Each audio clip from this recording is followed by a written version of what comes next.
Hello everyone, कैसे हैं आप लोग? सब बढ़िया।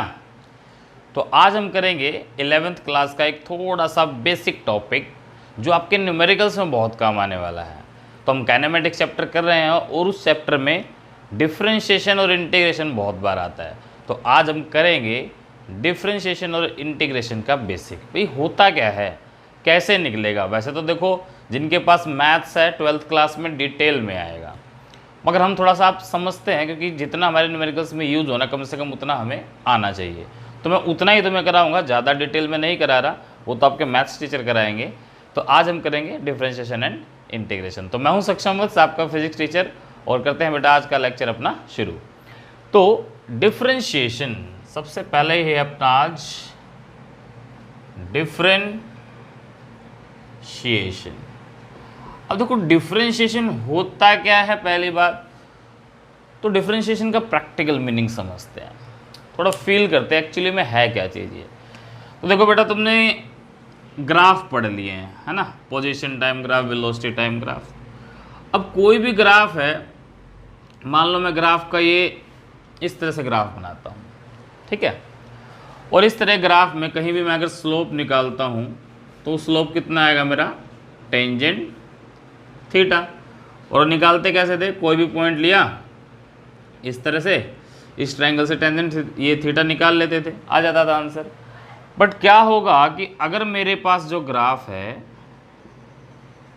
वो इस तरह का ना आकर और इस तरह का आ जाए, नॉन यूनिफॉर्म मोशन का, तो इसमें क्या करते थे हम, याद करो भाई, ये पॉइंट है, यहाँ अगर मैंने टेंजेंट ड्रॉ करना है तो ऐसे टेंजेंट ड्रॉ करते थे, ये एंगल थीटा आ जाता था, और यहाँ ड्रॉ करना है तो ऐसे ड्रॉ करते थे, ये थीटा आ जाता था।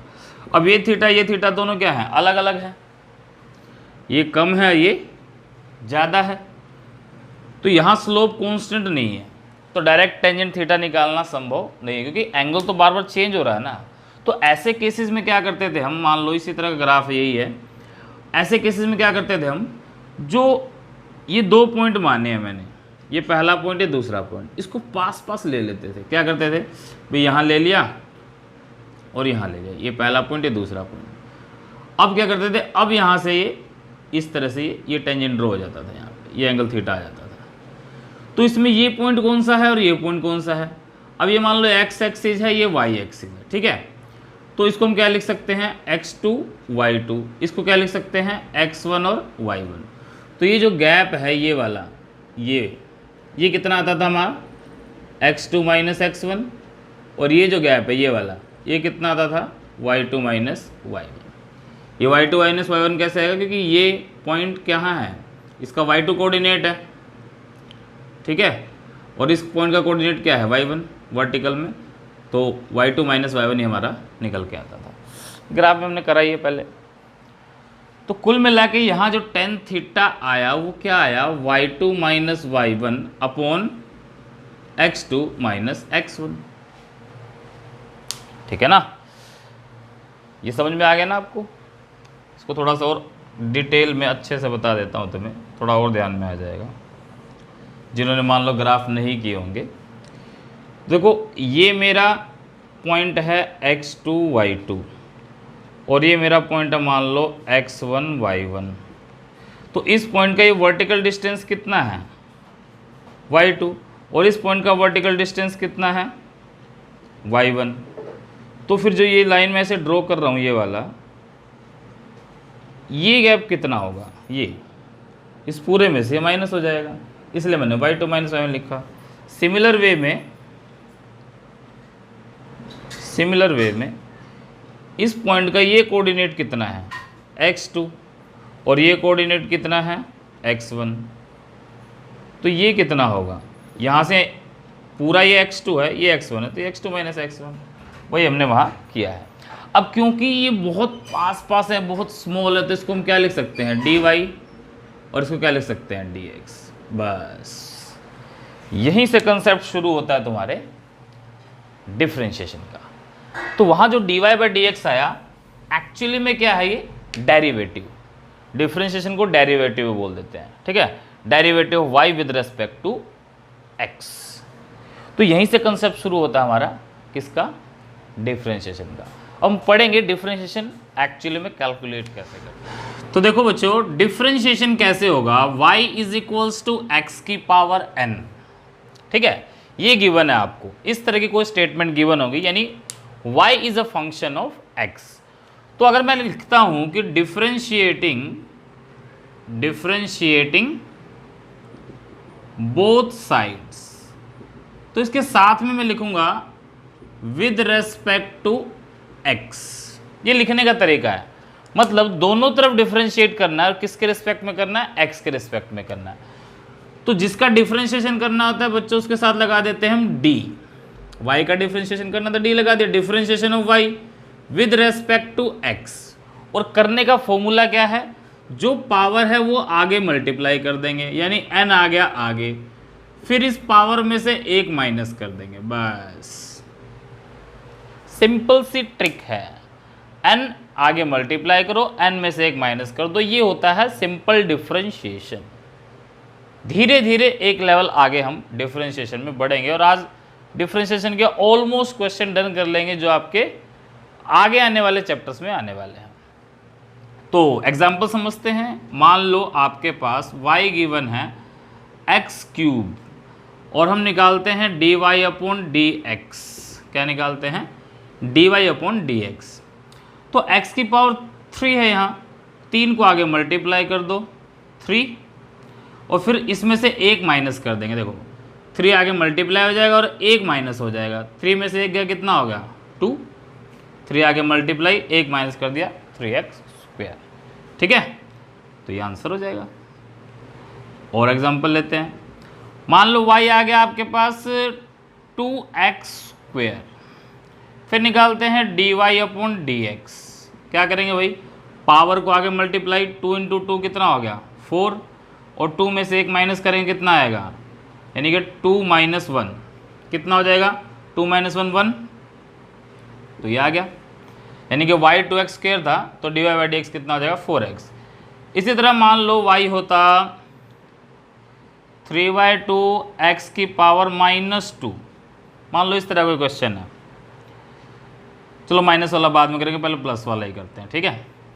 3/2 x की पावर 4 आ जाता, तो क्या करते, dy/dx इक्वल टू 4 आगे मल्टीप्लाई, अब 4 इंटू में 3/2 कितना हो जाएगा, 2 से 2 पे कट जाएगा, 2 3 6, 6 आ जाएगा, x 4 में से एक गया 3, ये आंसर हो गया, खत्म बात।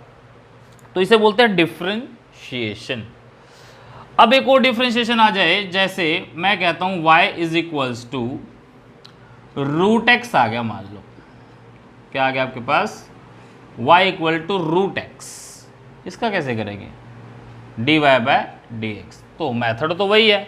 अब √x का मतलब क्या है, क्या मैं इसको ये लिख सकता हूँ x की पावर 1/2, बिल्कुल लिख सकते हैं। तो पावर आगे मल्टीप्लाई हो जाएगी, कितना हो जाएगा 1/2 आगे आ जाएगा, और फिर x की पावर 1/2 में से 1 माइनस कर देंगे, 1/2 - 1 करोगे कितना आएगा, माइनस का 1/2, यानी कि 1/2 x की पावर -1/2। अब -1/2 को ले आओ नीचे, तो कुल मिला के आ गया 1/2, और ये नीचे आएगा तो x की पावर 1/2 प्लस का हो जाएगा, और 1/2 को हम क्या लिख सकते हैं, √x। यानी कि √x का डिफरेंशिएशन होता है 1/2 √x, ठीक है। तो इस तरह कोई भी सवाल आए, अब मान लो y दे दूं मैं 3 √x, तो बस आसानी से कर दोगे, क्योंकि 3 तुम्हें पता है एज इट इज रहेगा, और √x का क्या है 1/2 √x, तो ये आंसर आ जाएगा। यहाँ लिख देंगे dy/dx। तो यह सिंपल डिफरेंशिएशन के रूल। और इसी में कहते हैं कि जैसे माइनस का आ जाए, तो माइनस में भी क्या करना है, y इज इक्वल्स टू मान लो x की पावर -3, 2x की पावर -3 आ गया, तो dy/dx क्या आएगा, -3 को आगे मल्टीप्लाई कर दो, कितना होगा -6, और x की पावर, अब -3 में से -1 करो कितना आएगा -4, -3 में से -1 करें कितना आएगा -4, तो कुल मिला के कितना आ गया आंसर, -6x की पावर -4, या इसको हम ये भी लिख सकते हैं -6/x की पावर 4, और इसको हम क्या लिख सकते थे 2/x³। यानी कि अगर मैं क्वेश्चन देता 2/x³ का डिफ्रेंशिएशन करो, तो वो ऐसे ही होता। क्यों, क्योंकि x³ को ऊपर ले जाते, तो x की पावर -3 हो जाता और 2 आगे ले आते, सॉरी अच्छा क्वेश्चन हमारा ये था, तो साथ में 2 था, 2 ये ऊपर चला जाता, x की पावर -3, 3 × 2 6 हो जाता और यही आंसर आया। तो हम करते हैं थोड़ा सा अलजेब्रा ऑफ डिफरेंशिएशन। तो डिफरेंशिएशन का अलजेब्रा क्या है, मान लो आपके पास y दे दे x³ + 2x² - 6x - 8 और इसका आपने करना है डिफरेंशिएशन। तो इस डिफरेंशिएशन को करने से पहले एक चीज़ और, यानी कि 1-2 एग्जांपल और मैं करवा देता हूं ताकि इसको करने में आसानी होगी आपको। जैसे भी हमने पीछे किया, अब मान लो मैं लेता y = 6x लेता हूँ, जैसे यहाँ 6x आया हुआ है, चलो मैं 4x ले लेता हूँ, फिर इस पे आएंगे। अब 4x का डिफरेंशिएशन करूँगा तो dy/dx कितना आएगा, x की पावर कितनी है 1, 1 × 4 करेंगे कितना आ जाएगा 4, और फिर 1 में से 1 माइनस कर देंगे तो क्या आएगा 4x की पावर 0, और किसी की पावर 0 क्या होता है 1 होता है। तो इसका मतलब क्या आ जाएगा dy/dx = 4, ठीक है, यानी कि 4x का 4 आ गया। अगर 6x होता तो आंसर आ जाता 6, अगर 8x होता तो इसका आंसर क्या आ जाता 8, ठीक है। इसी तरह से मान लो y आ जाए ओनली 6, जैसे 6x था, x है ही नहीं, और मैं कह रहा हूँ dy/dx निकालो, differentiation of y with respect to x, तो कैसे होगा। तो differentiation of y with respect to x किस तरह से निकालेंगे, अब 6 दे रखा है आपको, x नहीं है तो x कंसीडर कर लो 0 लिख सकते हैं हम, x की पावर 0 हमने मान ली यहाँ पे। चलो रूल वही लगाओ, पावर को आगे मल्टीप्लाई कर देंगे 0, x की पावर 0 - 1, अब 0 को किसी से मल्टीप्लाई करो, आंसर तो 0 ही आना, तो ये खत्म ही हो जाएगा, फाइनल आंसर क्या आ जाएगा 0। तो यहाँ से एक रिजल्ट आया हमारे सामने क्या कि 6 का डिफरेंशिएशन किया तो हमारे पास 0 है, और 6 क्या है कांस्टेंट है। तो इसका मतलब डिफरेंशिएशन ऑफ ए कांस्टेंट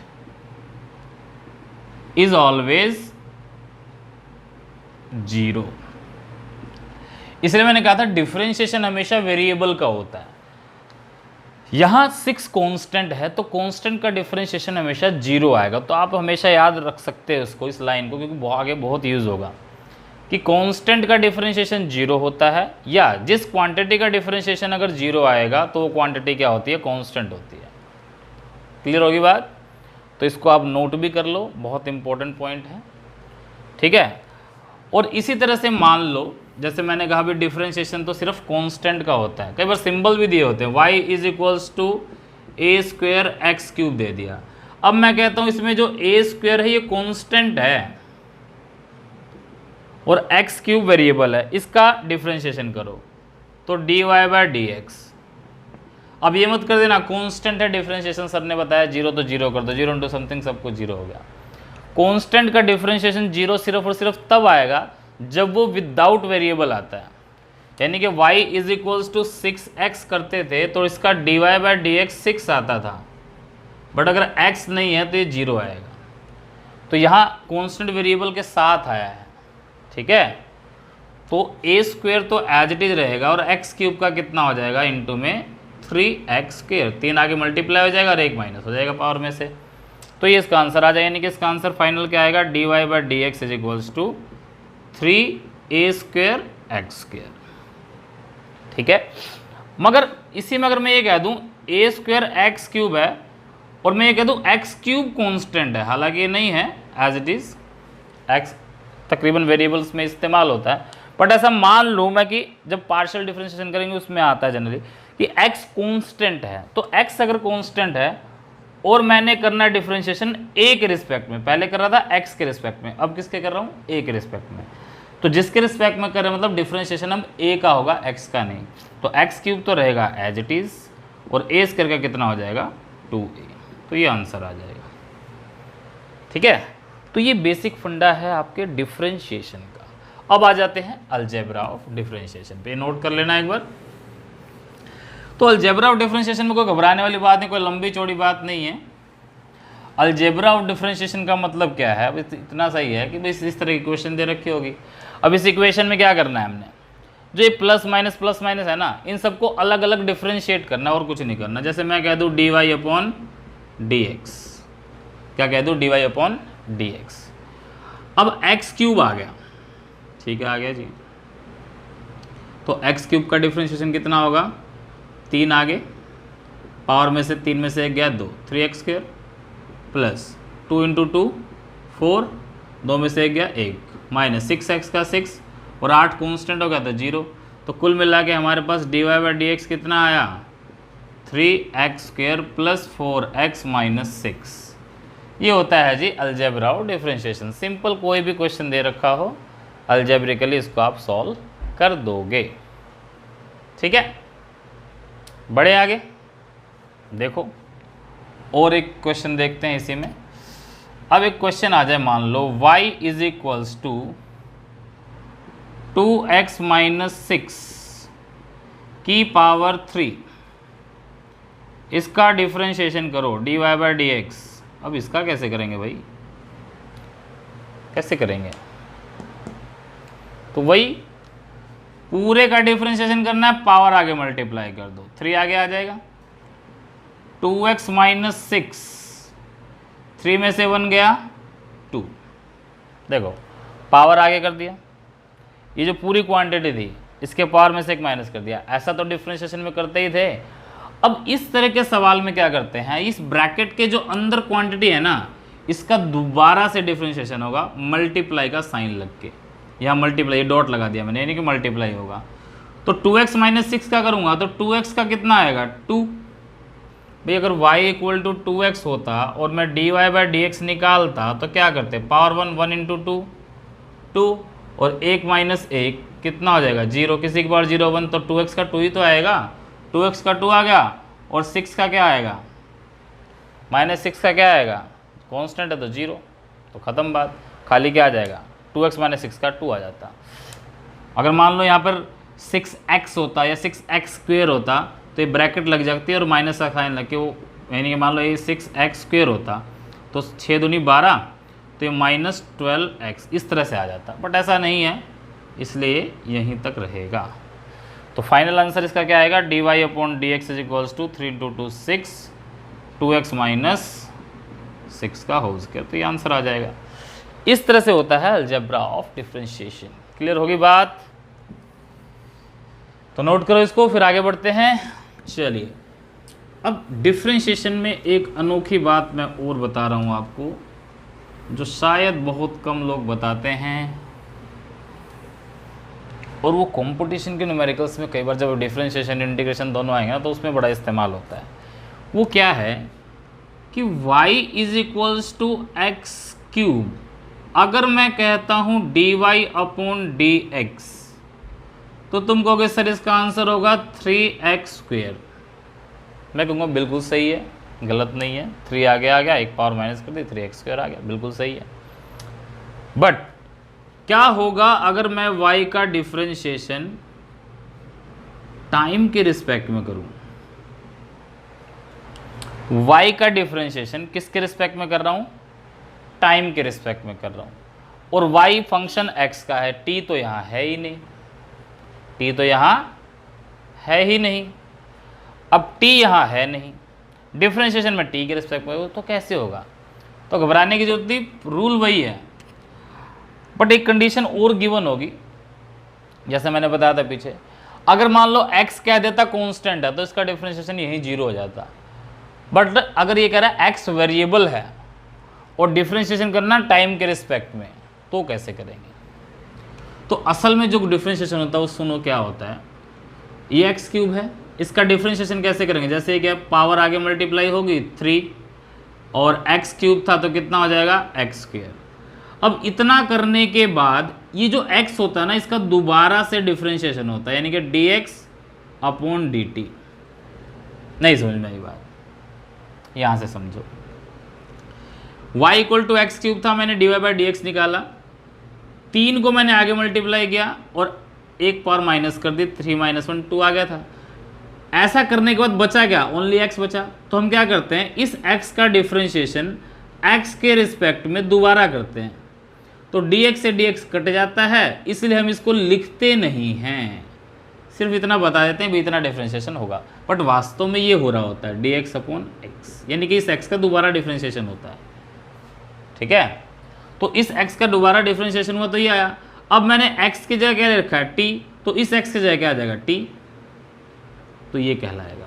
ये इंटीग्रेशन आगे काम आएगा जब कंप्यूटेशन में या कंप्यूटेशन न्यूमेरिकल करोगे ना, जब उसमें दूसरा वेरिएबल दे देगा, है ना, x दे रखा और डिफ्रेंशिएशन t के रिस्पेक्ट में होगा, तो तुम्हें ये समझ में आएगा कि ये आया कहाँ से। नहीं तो माइंड चकरा जाएगा, डिफ्रेंशिएशन तो हमने किया ही नहीं कहीं। समझ में आई बात। तो जब भी किसी अदर वेरिएबल में डिफ्रेंशिएट करेंगे तो ये उसका फॉर्मूला होता है, इस तरह से इसको सॉल्व करते हैं। ठीक है, चलो ये तो कंसेप्ट हुआ हमारा अलजेब्रा का, डिफ्रेंशिएशन करेंगे तो कैसे करेंगे। अब कुछ फॉर्मूले हैं जो आपने याद रखने पड़ेंगे, है ना, वो फॉर्मूले में लिखवा देता हूँ। जैसे कुछ ट्रिग्नोमेट्रिकल फंक्शन अगर आ जाते हैं तो डिफरेंशिएशन कैसे करेंगे, d by D x of sine x, x मान सकते हो, थीटा मान सकते हो। अगर साइन थीटा से याद रहता, चलो sine theta, differentiation of sine theta with respect to theta. Sine का डिफरेंशिएशन होता है कॉस थीटा, और कॉस थीटा का डिफरेंशिएशन होता है माइनस का साइन थीटा। साइन का कोस, कोस का माइनस साइन। 80% केसेस में तो फिजिक्स के अंदर ये दो ही डिफरेंशिएशन इस्तेमाल होते हैं। फिर कई बार ये डिफरेंशिएशन भी इस्तेमाल होता है। साइन कोस का होता है, टेंजेंट का क्या होगा, टेन थीटा का डिफरेंशिएशन होता है secant square theta. Tan theta क्या होगा, सेकेंड स्क्वायर थीटा। साइन का कोस, कोस का माइनस साइन, और टेंजेंट का सेकेंड स्क्वायर। तो ये तीन ही ज़्यादा इस्तेमाल होते हैं। फॉर्मूले और भी हैं, कोट का है, कॉसेकेंट का है, ठीक है, वो भी लिखवा देता हूँ, बट यूज़ इसमें से ये तीन ज़्यादा होते हैं, वो कम होते हैं। तो एक बार देख लेंगे जो बाकी है उसमें से, यानी कि डिफ्रेंशिएशन ऑफ, यहाँ आ जाएगा 10 के बाद किसका नंबर आता है, चलो कॉट थीटा। तो कॉट थीटा का डिफ्रेंशिएशन होता है माइनस कॉसेकेंट स्क्वायर थीटा। इसी तरह d by d theta of secant theta. Secant theta का डिफ्रेंशिएशन होता है secant theta into tangent theta. And d by d theta of cosecant theta, ये होता है minus cosecant theta into cot theta. Note कर लो एक बार इसको। तो इसके बाद एक दो फॉर्मूले और हैं, जैसे अगर मैं y कह दूं e की पावर x है, तो dy अपॉन dx ये हो जाता है e की पावर x। यानी कि फॉर्मूला क्या बना कि D by D x of E की पावर x निकालूंगा तो वो e की पावर x ही रहता है, इसमें कोई बदलाव नहीं। इसी तरह एक फॉर्मूला है D by D x of A की पावर x, तो इसका फॉर्मूला होता है a की power x logarithm base e and a। ठीक है, ये हो जाएगा D by D x of A की पावर एक्स, ए की power X as it is जो था, a यहाँ वेरिएबल है, e यहाँ एक्सपोनेंट था, एक्सपोनेंशियल फंक्शन आएगा उसमें आएगा ये, तो e यहाँ एक्सपोनेंट है, वो e की पावर x से रहता है। और a की पावर x में क्या आएगा, a की power x as it is, फिर logarithm of base e a, ये लॉगरिथम फंक्शन आ जाएगा। इसी तरह अगर मैं डिफरेंशिएशन करूं D by D x of log x,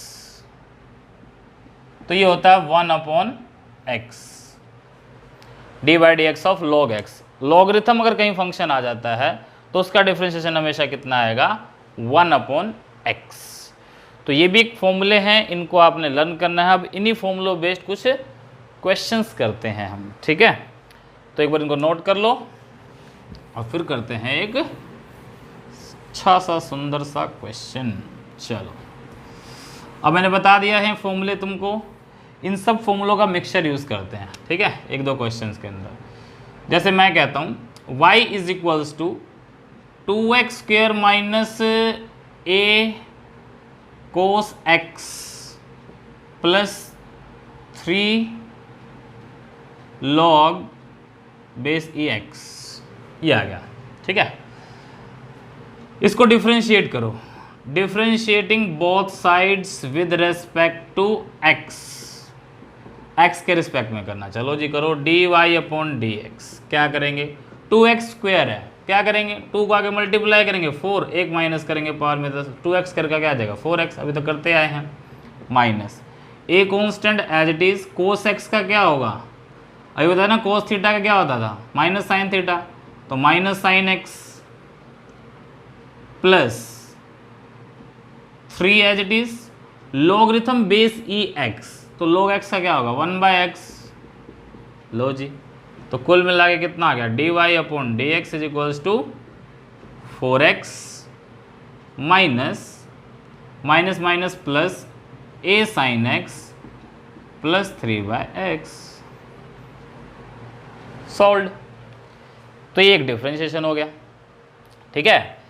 चलो एक और क्वेश्चन करते हैं, बड़ा आसान सा, y is equals to e की पावर x क्यूब, है ना, अच्छा सा question, y is equals to e की पावर x क्यूब, इसका बताओ क्या होगा। तो simple d y upon d x equal to, अब e की पावर x क्यूब आ गया, e की पावर क्या आ गया x क्यूब, तो इसको किस तरह से करेंगे, फॉर्मूला क्या था कि y अगर e की पावर x है तो d y by D x क्या होगा, अगेन e की पावर x ही आ जाएगा, तो लो जी e की पावर x क्यूब आ गया, इसका डिफरेंशिएशन यही। और मैंने क्या बताया था, डिफरेंशिएशन करने के बाद x का दोबारा होता है, तो इसका दोबारा करेंगे इस पावर का, तो x क्यूब का कितना आएगा 3 आगे और x स्क्वेयर, भाई y equal to x cube होता तो d y by D x कितना आता 3x स्क्वेयर ही आता ना, अभी तक करते आए हैं, तो x क्यूब का हो गया 3x स्क्वेयर, तो फाइनल आंसर कितना आ गया d y upon d x is equals to 3x square e की पावर x क्यूब, ये होता है फॉर्मूला। क्लियर है, नोट कर लो, फिर एक और क्वेश्चन करते हैं। चलिए चलो एक क्वेश्चन और बढ़ते हैं हम डिफरेंशिएशन के।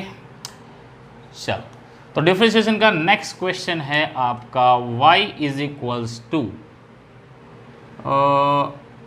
चलो साइन स्क्वेयर एक्स दे दिया, 2 भी लगा दिया साथ में, और बोलो 2 साइन स्क्वेयर एक्स दे दिया, इसका डिफरेंशिएशन करें। अब d y by D x, अब कई बच्चे क्या करेंगे इसमें, इसको कर देंगे 2 एज इट इज, साइन की पावर 2 थी, 2 आगे मल्टीप्लाई, साइन 2 में से क्या ये 4 साइन एक्स कर देंगे, गलत हो जाएगा। क्यों गलत हो जाएगा, देखो साइन जब स्क्वायर में होता है तो ये जो एंगल है ना, एंगल ये तो साइन एक्स है, साइन स्क्वायर एक्स लिखा हुआ है, तो इसका डिफरेंशिएशन कभी भी ऐसे नहीं होता, जो हमने फॉर्मूला बताया था ना y is equal to sine x, अब d y by D x करेंगे तो क्या आएगा कोस एक्स आएगा, तो ये लीनियर फंक्शन का है, स्क्वायर का नहीं है, तो क्या करेंगे हम इसको लिख देंगे 2 और साइन एक्स का होल स्क्वायर तो लिख ही सकते हैं 2, और यहाँ क्या साइन एक्स का होल स्क्वायर नहीं लिख सकते, लिख सकते हैं ना, 2 था as it is, sine square x था और इसका हो जाएगा साइन एक्स का होल स्क्वायर, तो कितना आ जाएगा इसका answer d y upon d x is equals to. अब क्या करेंगे, अब करेंगे जो काम हम करते आए हैं, यानी 2 को आगे ले आओ, कितना हो जाएगा 2 को आगे ले आओ, कितना है 2 2 जा 4, ठीक है 2 2 जा 4, फिर क्या किया साइन एक्स की पावर 2 थी ना, इसमें से एक माइनस करो, साइन एक्स की पावर 1 हो गया, यहाँ तक भी ठीक है। अब इसका दोबारा से डिफरेंशिएशन होगा, तो साइन एक्स का डिफरेंशिएशन क्या आएगा कोस एक्स, तो फाइनल आंसर क्या आएगा d y upon d x is equal to 4 sine x into cos x. नहीं समझ आया, चलो दोबारा देख लो, y हो गया 2 साइन स्क्वायर एक्स, जब स्क्वायर क्यूब पावर 4 इस तरह से आए तो हमने क्या करना है, हमने साइन एक्स की होल पावर को ऐसे लिख लेना है और फिर डिफरेंशिएशन का रूल लगा देना, रूल वही है पावर आगे आ जाएगी, फिर पावर में से एक माइनस कर देंगे और उसके बाद ब्रैकेट वाले अंदर की जो ब्रैकेट के अंदर जो क्वांटिटी होती है उसका दोबारा डिफरेंशिएशन करेंगे, तो साइन एक्स का दोबारा करेंगे तो कितना आ जाएगा कोस एक्स, तो हमारे पास ये आ जाएगा, बात ही खत्म। तो ये थे ट्रिग्नोमेट्रिकल फंक्शन के डिफरेंशिएशन, और अभी डिफरेंशिएशन के एक दो रूल और हैं, जो प्रोडक्ट रूल है किस तरह से होगा, डिवाइड रूल है वो किस तरह से होगा, तो एक बार इसको नोट करो फिर आगे बढ़ते हैं। अब डिफरेंशिएशन में आता है एक, इसको बोलते हैं प्रोडक्ट रूल। प्रोडक्ट रूल क्या है? मान लो आपके पास कोई ऐसा फंक्शन दे दे जिसके अंदर एक नहीं बल्कि दो वेरिएबल हो। अभी तक देखो हम क्या करते हैं, y इक्वल टू एक्स, मतलब y is a function of x।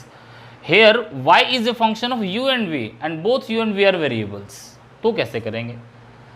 तो इसका रूल है कि अगर इसका मैं dy बाय dx dt निकालता हूँ, मान लो, यानी दोनों वेरिएबल है और डिफरेंशिएशन किसके रिस्पेक्ट में कर रहा हूँ? टाइम के रिस्पेक्ट में कर रहा हूँ। तो मैं इसको कैसे लिखूंगा? इसको मान लो फर्स्ट, इसको मान लो सेकंड। तो first as it is differentiation of second, u as it is है, और डिफरेंशिएशन v का कर दिया हमने, तो dv बाय क्या लिखूंगा? dt, u as it is dv by dt plus second as it is differentiation of first. ये रूल है। dy बाय dt क्या होगा? First as it is differentiation of second plus second as it is differentiation of first. इसको बोलते हैं product rule. इसका भी numerical भी करेंगे हम, एक ट्राई करेंगे। एक इसी तरह होता है क्वोशिएंट रूल। अब क्वोशिएंट रूल क्या है? यह है कि अगर यही चीज डिवाइड में हो जाती u बाय v, ये u इंटू v था, ये u बाय v हो जाता, और मैंने निकालना है dy बाय dx, तो क्या करेंगे? इसका रूल कहता है कि जो डिवाइड वाली क्वांटिटी है, वो चाहे v हो चाहे u हो, कोई भी, जो नीचे डिवाइड हुई ना उसका स्क्वायर कर दो पहले, फिर नीचे वाली quantity as it is and differentiation of first, यानी कि du बाय dx, x के रिस्पेक्ट में कर रहा हूँ, माइनस का साइन, फिर u as it is differentiation of नीचे वाला dv बाय dx। ये देखो थोड़ा सा फॉर्मूला है, आपको पहले रटने पड़ेंगे इसको आपको, तभी ये सॉल्व कर पाओगे। नीचे वाले का स्क्वायर करना है, फिर नीचे वाला यानी कि v as it is differentiation of u minus u as it is differentiation of v। ठीक है, तो एक बार इस रूल को नोट कर लो और इसको फिर हम एग्जाम्पल से समझते हैं। ठीक है, देखो अब मान लो मैं एक एग्जाम्पल लेता हूँ आपके सामने कि मेरे पास y गिवन है एक्स स्क्वायर कोस एक्स, मान लो ये गिवन है, x square cos x given है। मैं कहता हूँ डिफरेंशिएशन निकालो dy बाय dx, इसका डिफरेंशिएशन निकालो। तो रूल तो कौन सा लगेगा? प्रोडक्ट रूल लगेगा, दोनों प्रोडक्ट में है और दोनों के दोनों वेरिएबल है। देखो ये भी वेरिएबल है, ये भी वेरिएबल है, एक्स स्क्वायर और कोस एक्स दोनों में एक्स है, तो एक साथ तो कर नहीं सकते, तो प्रोडक्ट रूल लगेगा। प्रोडक्ट रूल क्या था? फर्स्ट एज इट इज, तो एक्स स्क्वायर को as it is, differentiation of cos x, तो कोस एक्स का डिफरेंशिएशन क्या होता था? माइनस का sine x. First as it is differentiation of second plus second as it is, यानी कि cos x as it is differentiation of first, यानी x करके कितना हो जाएगा? 2x। तो फाइनल कितना हो जाएगा? ये dy अपॉन dx। तो ये हो गया dy अपॉन dx। कितना आएगा? ये माइनस को बाहर ले लो, एक्स स्क्वायर साइन एक्स और प्लस 2x कॉस एक्स। ये आपका क्या आ जाएगा? Answer. Simple, first as it is second का differentiation plus second as it is first का डिफरेंशिएशन, सॉल्व कर दिया, ख़त्म बात, कोई दिक्कत ही नहीं है। चलो जी, ये तो प्रोडक्ट रूल का था। इसी तरह एक क्वेश्चन आ जाए, यही क्वेश्चन ले लेते, चलो y is equals to cos x upon x square दे देता, तो क्या करते? निकालो जी dy बाय dx। रूल याद करा देता हूँ कि y अगर u अपॉन v है तो dy बाय dx क्या किया था हमने? नीचे वाले का स्क्वायर, फिर नीचे वाला v as it is du by dx minus u as it is dv by dx। यही रूल करेंगे। नीचे वाले का स्क्वायर, नीचे क्या है? एक्स स्क्वायर, तो इसका होल स्क्वायर, फिर x square as it is differentiation of ऊपर वाला फर्स्ट, कोस एक्स का डिफरेंशिएशन माइनस का साइन एक्स। इतनी बात क्लियर होगी? फिर माइनस का साइन लगा दिया, ये रहा जी माइनस का, ऊपर वाला एज इट इज यानी कि cos x as it is, और एक्स स्क्वायर का डिफरेंशिएशन कितना आएगा? 2x। तो dy बाय dx कितना आ जाएगा अपने पास? ये हो जाएगा minus x square sine x minus 2x cos x और नीचे हो जाएगा x की पावर 4। मेरे ख्याल से यहाँ तक आपको समझ में आ गया होगा। तो this is all about differentiation, जो आपके फिजिक्स में +1 +2 में इस्तेमाल होंगे। मैंने ऑलमोस्ट हर टाइप का क्वेश्चन इसके अंदर इंक्लूड किया है। मेरी तरफ से शायद कोई क्वेश्चन नहीं छूटा होगा, ठीक है। और अगर कोई मान लो मिस भी हो गया होगा पॉइंट, तो आगे आने वाले लेक्चर्स में जब भी कोई ऐसा न्यूमेरिकल आएगा कि जो मैंने डिफरेंशिएशन नहीं करा रखा तो उस टाइम करा देंगे, कोई डरने की जरूरत ही नहीं है।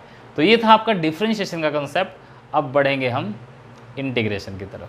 तो डिफरेंशिएशन नोट कर लिया, अब देखेंगे इंटीग्रेशन। तो बच्चों अब करेंगे हम इंटीग्रेशन। अब इंटीग्रेशन क्या होता है? तो इंटीग्रेट का मतलब होता है वही छोटी छोटी चीज़ों को जोड़कर बड़ा बना देना। और इंटीग्रेशन वास्तव में क्या होता है? Reverse process of differentiation. जो हमने अभी अभी डिफरेंशिएशन किया है उसका जस्ट उल्टा प्रोसेस है। यानी किसी क्वांटिटी का हमने डिफरेंशिएशन किया, अगर उसी क्वांटिटी को दोबारा हम इंटीग्रेट कर दें तो वापस वही क्वांटिटी मिल जाएगी। मान लो ये ऑब्जेक्ट है, इसका डिफरेंशिएशन किया, यहाँ पहुँच गया, यहाँ से इसका इंटीग्रेशन कर दो, ये वापस यहीं आ जाएगा। रिवर्स प्रोसेस होता है। तो देखो इंटीग्रेशन वास्तव में एक्चुअली में स्टार्ट कहाँ से होता है? तो वही ग्राफ से ही शुरू करते हैं जैसे डिफरेंशिएशन में किया था। अब y एक्सिस है, x एक्सिस है, मान लो ग्राफ बना रहे हैं और ग्राफ इस तरह का आ गया। तो इस तरह के ग्राफ में जब हमें एरिया निकालना होता था, तो क्या करते थे हम? सीधा सीधा जो शेप बनती थी, यहाँ से ट्रायंगल बन गई, इसका हम क्या करते थे? एरिया कैलकुलेट कर देते थे, half into base into height. और एरिया से हमारे पास क्या आ जाता था? डिस्प्लेसमेंट कैलकुलेट हो जाता। अगर ये वेलोसिटी टाइम ग्राफ है तो वेलोसिटी टाइम ग्राफ में एरिया निकाल देते थे, ग्राफ का हमारे पास क्या आ जाता था? डिस्प्लेसमेंट कैलकुलेट हो के आ जाता था। बट अगर मान लो ग्राफ इस तरह से ना आकर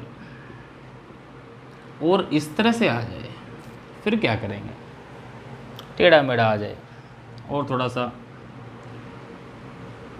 इस तरह से आ जाए मान लो, तो क्या करेंगे? तो यहाँ तो शेप कोई बनती नहीं। तो ऐसे केसेस में क्या करते हैं हम? छोटा सा यहाँ कोई स्ट्रिप कंसीडर कर लेते हैं, है ना। ये छोटा सा स्ट्रिप कंसीडर कर लिया। अब ये थोड़ी सी रेक्टेंगुलर स्ट्रिप नज़र आ रही है हमें, जिसकी हाइट है मान लो y1, और ये जो डिस्टेंस है क्योंकि बहुत छोटा है तो ये dx हो गया, छोटा सा डिस्टेंस, थोड़ा सा है। अब इसका एरिया निकालोगे स्ट्रिप का तो क्या आएगा? y1 into dx। ये पहली स्ट्रिप है। ऐसी ही एक स्ट्रिप में यहां मान लूं, यहां पर इसका भी जो ये विड्थ है, ये यानी कि लेंथ इंटू ब्रेड्थ कहते हैं ना, एरिया लेंथ इंटू ब्रेड्थ, ये मैंने dx ही माना, बट हाइट यहां कितनी हो गई? y2। तो इस सेकंड एलिमेंट का कितना आएगा? y2 into dx। ऐसे मान लो ये होता, यहाँ इसका निकाल लेते 3 4, infinite number of strips consider कर लूँ जिसके हर एक की विड्थ dx है, तो तीसरे की क्या आएगी? y3 dx, चौथे की क्या आएगी? y4 dx, up to so on. और इस यहाँ से लेके यहाँ तक का टोटल एरिया कितना आएगा? तो इन सबको जोड़ दो।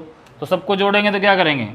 y1 dx plus y2 dx plus y3 dx up to so on. और इसको क्या हम ऐसे लिखते हैं? सिग्मा y i dx और i 1 से लेकर n तक। वास्तव में यही फॉर्म होती है इंटीग्रेशन y dx। ये जो साइन लगाया मैंने, ये इंटीग्रेशन का साइन है। तो देखते हैं इंटीग्रेशन कैसे कैलकुलेट होता है। तो देखो बेसिक फॉर्मूले की तरफ बढ़ते हैं हम इंटीग्रेशन के। तो जो बेसिक फॉर्मूला है फॉर इंटीग्रेशन वो क्या है? सबसे पहले आपके पास ये सिंबल दे रखा होगा, ये सिंबल होता है इंटीग्रेशन का।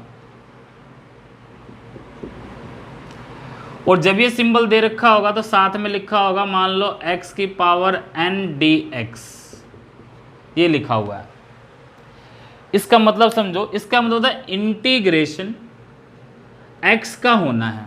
और कैसे पता चलता है किसका इंटीग्रेशन होना है, तो साथ में जो d लिखा होता है ना dx, इस d के साथ जो भी लगा हुआ है, x लगा है, l लगा है, y लगा है, s लगा है, जो भी लगा हुआ है इसके साथ, इस x के साथ जो भी लगा हुआ है उसी को क्या बोलते हैं हम, यानी कि वही वेरिएबल होगा। तो यहाँ d के साथ x लगा है तो x का इंटीग्रेशन होगा। और रूल क्या कहता है कि x की जो पावर है n, इसमें क्या कर दो, एक प्लस कर दो। लो जी प्लस कर दिया। डिफरेंशिएशन में क्या करते थे, पावर आगे मल्टीप्लाई करके एक माइनस करते थे ना, इसमें उल्टा है, पावर में पहले एक प्लस कर दो और फिर जो जुड़कर आया उसी से क्या कर दो, डिवाइड कर दो। प्लस एक कांस्टेंट आ जाएगा c, इसको बोलते हैं इनडेफिनेट इंटीग्रल, क्योंकि इसी ये जो इंटीग्रेशन है यहाँ पर ना एक नीचे से लेकर ऊपर तक एक लिमिट लगती है। आगे करेंगे जब वो लिमिट लग जाएगी तो उसको बोलेंगे डेफिनेट इंटीग्रल। डेफिनेट मतलब यहाँ से यहाँ जाना, फिक्स है, ये फिक्स नहीं है इनडेफिनेट। तो जब इनडेफिनेट होता है तो प्लस c साइन यहाँ आता है। ये c क्या है, कांस्टेंट है, ये कांस्टेंट है, ये भी मैं समझा दूंगा क्यों आता है। तो ये बेसिक रूल है। अब जैसे इस बेसिक रूल का एग्जांपल समझे तो मान लो हमारे पास आता भाई एक्स क्यूब डी एक्स, तो मैं इसका इंटीग्रेशन करूंगा तो क्या आएगा, एक्स की पावर 3, 3 में एक जोड़ दो, कितना हो गया, एक्स की पावर 4, और उसी से क्या कर देंगे, डिवाइड, प्लस सी। तो x3 का इंटीग्रेशन हो गया एक्स की पावर 4/4 प्लस ए कॉन्स्टेंट। ऐसे मान लो हमारे पास आ जाता एक्स की पावर 2 dx, और साथ में यहाँ 2 भी लिख दिया मैंने, चलो। तो इसका क्या होगा, ये 2 एज इट इज, एक्स की पावर 2 में एक जोड़ दो, 2 में एक जोड़ेंगे कितना आएगा 3, और फिर उसी से डिवाइड कर दो, प्लस कांस्टेंट आ जाएगा c। और देख लो रूट एक्स डी एक्स आ गया। इसका क्या करेंगे, अब रूट एक्स का मतलब क्या होता है, एक्स की पावर 1/2,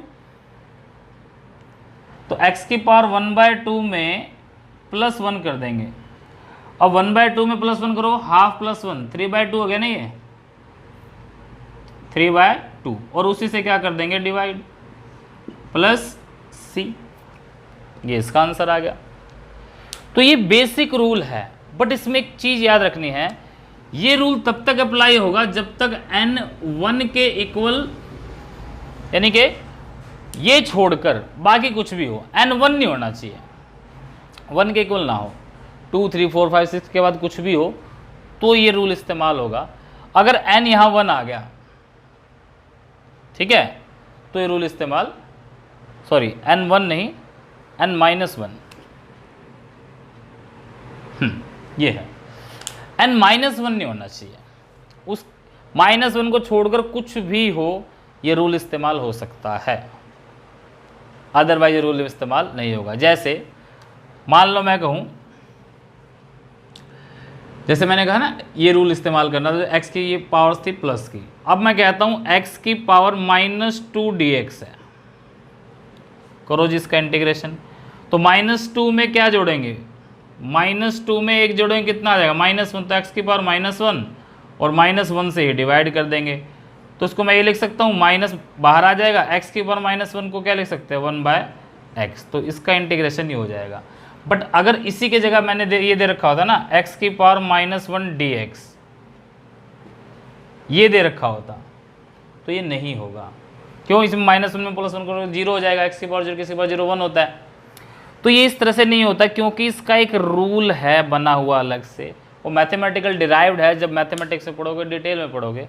अभी सिर्फ इतना याद रख लो कि ये फॉर्मूला होता है, n-1 ना हो तब तक के लिए, n-1 हो तो क्या होता है वो मैं इसके बाद कराऊंगा। तो एक बार पॉज करो, इसको नोट करो, फिर आगे बढ़ते हैं। तो आगे बढ़ते हैं, इसी का देखते हैं अलजेब्रा, अलजेब्रा ऑफ इंटीग्रेशन। देखो इंटीग्रेशन का अलजेब्रा क्या होता है, तो इंटीग्रेशन के अलजेब्रा को अगर समझेंगे, वही है सेम डिफरेंशिएशन की तरह। जैसे मान लो आपको दे रखा था integration of 3x² + 2x plus, चलो बस इसका कर दो, 3x² + 2x इंटू dx, इसका इंटीग्रेशन करो। तो इसका इंटीग्रेशन बड़ा आसान है, अलग अलग कर दो, यानी कि integration of 3x² dx plus integration of 2x into dx। 3x² को dx से मल्टीप्लाई कर दिया, 2x को dx से अलग अलग कर लिया। अब इंटीग्रेट कर दो, 3 एज इट इज, x की पावर 2 है, एक जोड़ दो, 2 में एक जोड़ेंगे कितना आएगा 3, उसी से डिवाइड कर देंगे, plus 2 as it is, x की पावर 1 है, 1 में 1 जोड़ दो कितना आएगा 2, और उसी से क्या कर देंगे डिवाइड कर देंगे। 1 में 1 जोड़ दिया 2 और 2 से डिवाइड कर देंगे, तो फाइनल आंसर आ गया 3 से 3 कट गया, ये हो गया x³ प्लस 2 से 2 कट गया, यहाँ बच गया x², ये आ गया, बात खत्म, x³ प्लस x², तो ये इसका इंटीग्रेशन आ गया। तो अगर अलजेब्रा इस तरह आ जाए प्लस माइनस, तो अलग अलग आपने क्या कर देना, सीधा इंटीग्रेट कर देना है, ठीक है, कर दो रब।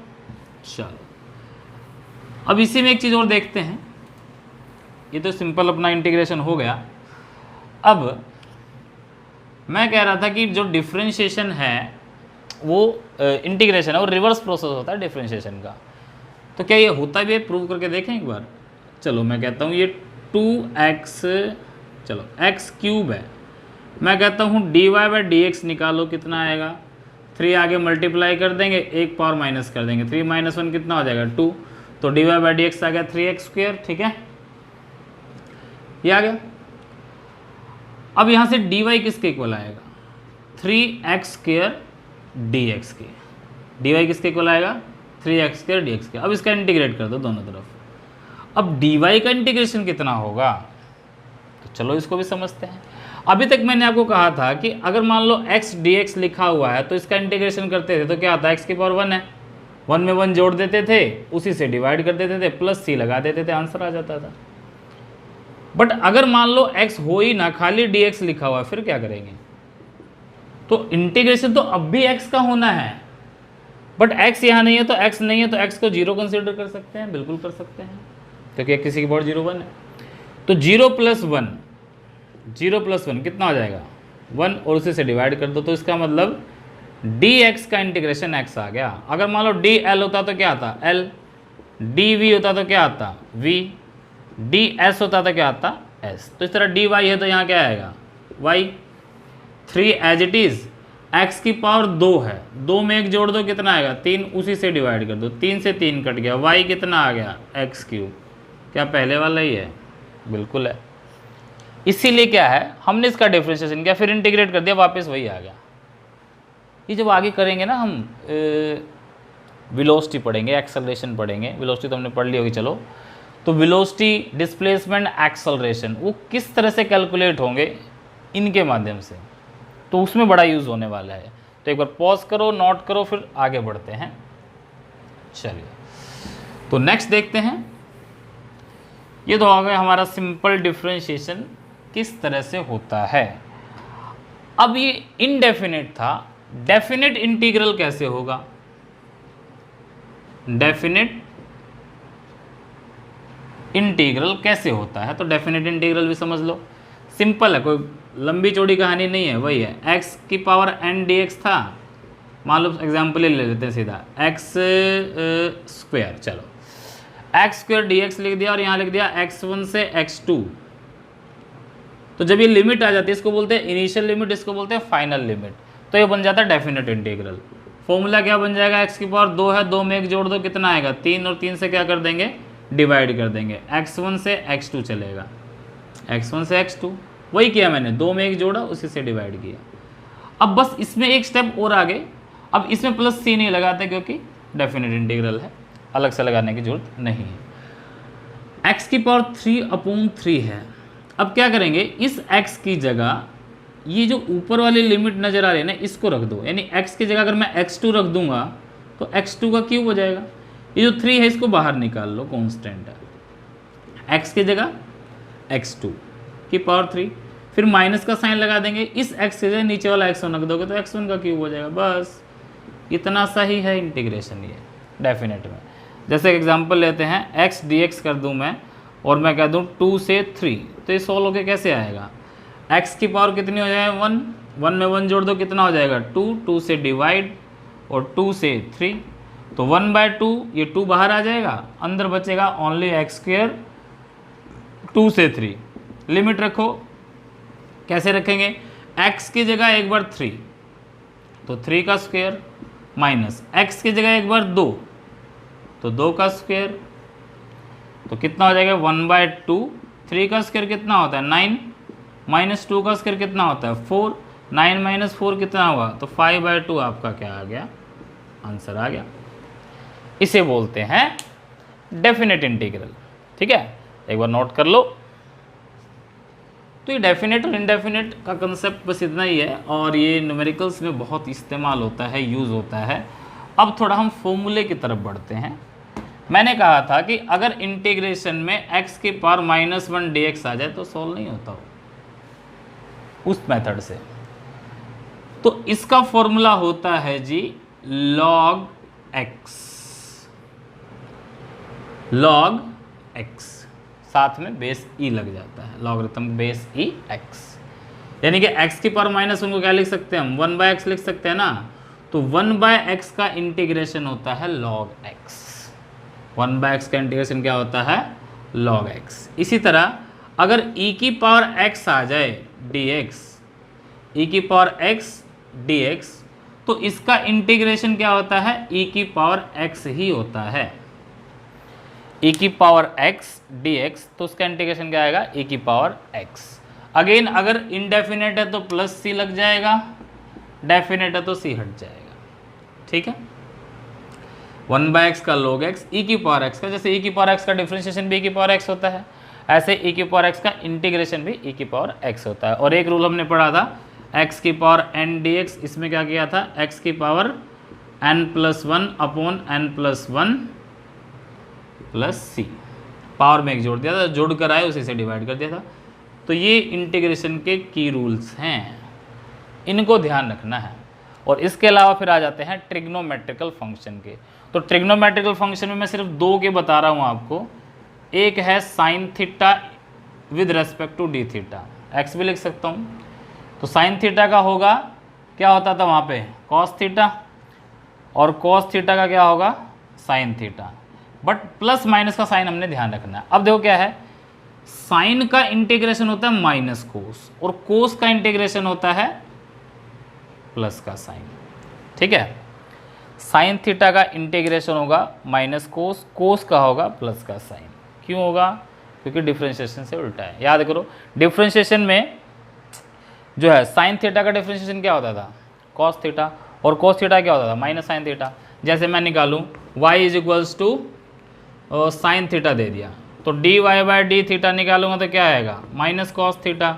यहाँ से dy is to minus cos theta d theta, integrate कर दो तो dy का इंटीग्रेशन y, और कोस थीटा का इंटीग्रेशन क्या होगा, कॉस थीटा का इंटीग्रेशन क्या होगा साइन थीटा, सॉरी यहाँ माइनस साइन नहीं आएगा, साइन थीटा का क्या होगा, साइन थीटा का डिफरेंशिएशन कॉस थीटा, और कॉस थीटा का डिफरेंशिएशन क्या होगा यहाँ से, सॉरी इंटीग्रेशन क्या होगा साइन थीटा। तो आ गया ना वापिस। बट इसी में अगर मैं ये करता y is equals to cos theta और dy/d थीटा निकालता तो क्या आता माइनस साइन थीटा। अब यहाँ से क्या आता y is equals to minus sine theta d theta, integrate कर दो, dy का integration y minus sine theta का इंटीग्रेशन क्या आएगा minus cos theta, minus minus plus y आ जाता कॉस थीटा। आ गया ना वापस वही। तो इसलिए साइन का माइनस कोस, कोस का साइन। अब एक फॉर्मूला याद कर लो कोई भी, दूसरे में उसका अपोजिट होता है। साइन थीटा का डिफरेंशिएशन कॉस थीटा होता है, साइन थीटा का डिफरेंशिएशन कॉस थीटा होता है, और कोस थीटा का डिफरेंशिएशन माइनस साइन थीटा होता है। तो उसका उल्टा यहाँ है, साइन थीटा का इंटीग्रेशन माइनस कोस और कोस का इंटीग्रेशन प्लस का साइन। तो ये फॉर्मूले हैं और इन्हीं का इस्तेमाल करके हमने आगे क्वेश्चंस करने। तो 2-4 क्वेश्चंस और करते हैं ताकि आपको इंटीग्रेशन और क्लियर हो जाएगा। तो इसको नोट कर लो एक बार। चलो अब इन्हीं का मिला जुला रूप एक बार हम देखते हैं, 2-4 क्वेश्चंस करते हैं अच्छे अच्छे जिसमें ये सारी चीज़ें हों। तो जैसे एक एग्जांपल लेता हूँ मैं, y is equals to, sorry integrate करो x² plus 3/x plus sine x dx करो। आसान सा है, कहोगे सर ये तो बिल्कुल आसान दे दिया आपने। x² का क्या होगा, 2 में 1 जोड़ देंगे। वैसे देखो इंटीग्रेशन तो ये होगा ना x² dx plus 3/x dx plus sine x D x. तो इसमें क्या हो जाएगा, एक्स स्क्वायर डी एक्स है। अब एक्स स्क्वायर डी एक्स है तो फॉर्मूला क्या हो जाएगा, इंटीग्रेशन क्या आएगा इसका, 2 में 1 जोड़ देंगे 3 और उसी से डिवाइड, प्लस 3/x। तो 1/x का क्या होता है, log x बेस ई। ठीक है, इस log x बेस ई को ना, ये जो लिखा है ना log बेस ई एक्स, इसको कई बार हम ln x भी लिख देते हैं। इस ln का मतलब भी log ही होता है, बेस ई, प्लस साइन थीटा का इंटीग्रेशन माइनस कॉस थीटा। बस, तो फाइनल आंसर आ गया x³/3 प्लस 3 log बेस ई x minus cos x, plus में कांस्टेंट भी आ जाएगा अगर इनडेफिनेट है तो ये इसका क्या आ जाएगा आंसर। सिंपल था ये। आगे बढ़ते हैं थोड़ा सा दूसरे क्वेश्चन की तरफ।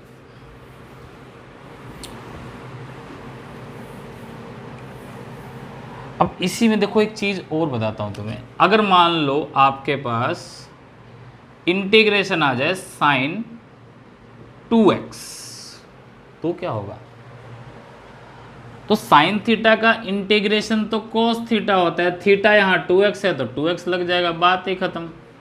बट एक चीज और आ जाती है, देखो अगर खाली लीनियर होता, खाली एक वैल्यू होती, साइन x होता, साइन थीटा होता, साइन l होता, सिंपल एक होता तो आंसर ही आता। बट अगर उसके वेरिएबल के साथ कुछ और भी आ जाता है ना, वास्तव में इंटीग्रेशन जो होता है, जैसे मैंने डिफरेंशिएशन में बताया था, वास्तव में एक्चुअली में क्या होता था, इसी तरह इसमें क्या होता है, साइन का जो एंगल होता है थीटा, इसका डिफ्रेंशिएट करके, यानी कि इसका डिफ्रेंशिएशन करके उससे इसको डिवाइड करते हैं। जैसे 2x का डिफ्रेंशिएशन क्या आएगा, 2, तो 2 से डिवाइड हो जाएगा।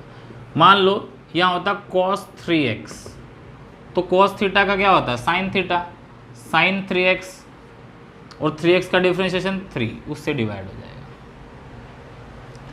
अगर मान लो आ जाता साइन 2x माइनस 5, इसका क्या होगा, तो साइन का क्या होगा, माइनस कोस 2x माइनस 5, और 2x माइनस 5 का डिफ्रेंशिएशन करोगे तो 2x का 2 और 5 का 0, तो खाली इतना आ जाएगा, उसमें भी आएगा।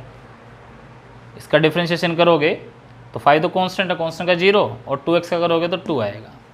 ठीक, इसी तरह से मान लो इंटीग्रेशन करते हम e की पावर x² का, चलो, या e की पावर 2x का करता, तो क्या करते, अब e की पावर 2x का क्या होगा, e की पावर 2x, x, इस 2x का दोबारा डिफरेंशिएशन करो कितना आएगा, 2x का दोबारा डिफरेंशिएशन करेंगे कितना आएगा, 2 से डिवाइड हो जाएगा, बात खत्म। तो जब भी इस तरह से आएगा तो इनका जो डिफरेंशिएशन होता है उसी से डिवाइड करना होता है, ये आपने याद रखना है। ठीक है, इंटीग्रेशन के अंदर आज बहुत सारा हो रहा है, मैथ्स, गणित, कोई बात नहीं, इसको आप पॉज करके नोट करते रहो, एक बार नोट कर लेना, और बाद में जब टाइम लगे आपको उसको थोड़ा सा प्रैक्टिस करना, जितना प्रैक्टिस करोगे उतना आपको ये समझ में आएगा। ठीक है, तो ये नोट कर लो, फिर आगे बढ़ते हैं। चलिए,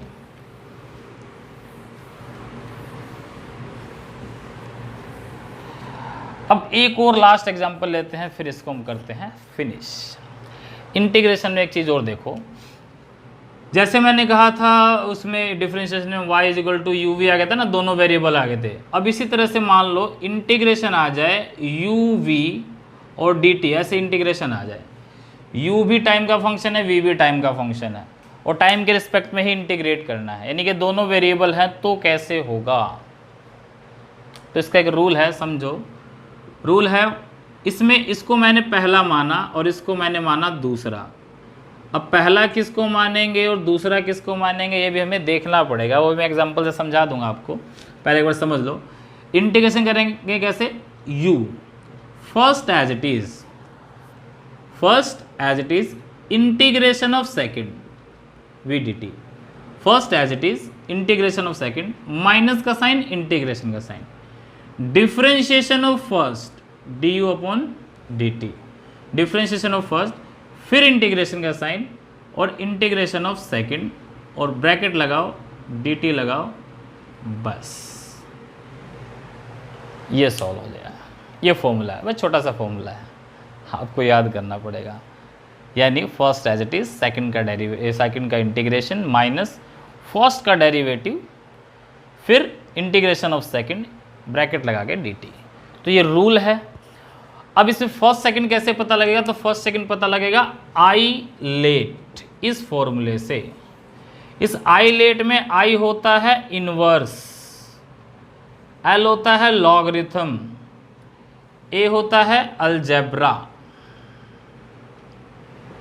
टी होता है ट्रिग्नोमेट्री, ई होता है एक्सपोनेंट। इनमें से जो पहले आ जाएगा उसको पहला काउंट करेंगे। जैसे मान लो एक क्वेश्चन करते हैं, चलो y is equals to x cos x, चलो x स्क्वायर cos x। चलो इसका मैंने इंटीग्रेशन करना है विद रेस्पेक्ट टू x। कैसे करेंगे? अब इसमें पहला मैं इसको मानूं या इसको मानूं, तो हम यहां देखेंगे आई लेट। x क्या है? ABCD उसमें आता है ना, अलजेब्रा है, अलजेब्रा ये रहा। और कोस क्या है? ट्रिग्नोमेट्री। तो क्या अलजेब्रा ट्रिग्नोमेट्री से पहले आया? पहले आया, तो इसको पहला मानेंगे, इसको दूसरा मानेंगे। रूल ये लगा दो, first as it is, first यानी कि एक्स स्क्वायर, तो x square as it is, integration of second, cos x का इंटीग्रेशन क्या आएगा? साइन एक्स, कोस एक्स का इंटीग्रेशन साइन एक्स, माइनस का साइन, इंटीग्रेशन का sign, differentiation of first, x square का डिफ्रेंशिएशन कितना आएगा? 2x, एक्स स्क्वायर का differentiation 2x, integration of second, again cos x का इंटीग्रेशन क्या आएगा? कोस एक्स का इंटीग्रेशन साइन एक्स, अगेन क्या आ जाएगा? कोस एक्स का इंटीग्रेशन साइन एक्स। ठीक है, इतना आ गया। अब इतना आने के बाद क्या लगा देंगे? dx। इतना आने के बाद क्या लगा देंगे? dx। ये जैसे dt था, ये dx हो जाएगा। तो ये एक फाइनल कितना हो गया हमारे पास? X square sine x minus integration of 2x sine x dx। अब अगेन ये वही फॉर्मूला बन गया, इसको फिर उसी मेथड से सोल्व करेंगे और आगे तक बढ़ेंगे। अगर मान लो यहाँ खाली एक्स स्क्वायर की जगह x होता तो ये हो जाता x, और x का डिफ्रेंशिएशन हो जाता यहाँ 1, और 1 होता तो ये यहाँ आता only integration of sine x dx, और फाइनल आंसर आता x sine x minus sine x का इंटीग्रेशन क्या होता है? माइनस कोस x, तो फाइनली हो जाता है x sine x plus cos x। ये आपका आंसर हो जाता, सिंपल खत्म। तो ये है इंटीग्रेशन, और इंटीग्रेशन का मतलब जितना पार्ट आपके सिलेबस में आएगा उतना तकरीबन मैंने करवा दिया है। फिर भी कुछ अगर मिस हो जाता है तो हम नेक्स्ट उसमें जरूर करेंगे। तो ये था हमारा आज का लेक्चर बेटा डिफरेंशिएशन और इंटीग्रेशन पे, जो कि बेसिक लेक्चर है और वो बहुत इंपॉर्टेंट है आपके 11-12 दोनों के लिए। तो इसको बहुत अच्छे से करो, और अगर आपको इस टॉपिक से रिलेटेड कोई भी डाउट हो तो कमेंट सेक्शन में मुझे ज़रूर लिखना कि क्या डाउट है। वीडियो पसंद आई है तो लाइक का बटन जरूर दबाना, नए हो तो सब्सक्राइब जरूर करना। मिलेंगे नेक्स्ट लेक्चर में काइनेमेटिक्स के साथ, तब तक के लिए फिजिक्स पढ़िए। All the best.